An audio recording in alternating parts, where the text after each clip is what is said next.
আজও সেই কোরআন আছে, হাদিস আছে, সেই ঈমান আর মানুষ নেই।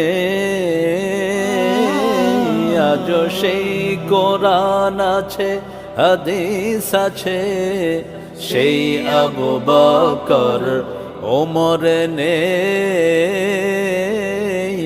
সেই আলী হায়দার ওসমান নেই। কোরআনের তেলাওয়াত আছে আগের মতো,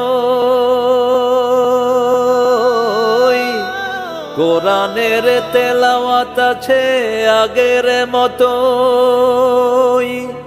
রাবেয়া বসিরের মতো সাধিকা নেই। আজও সেই কোরআন আছে।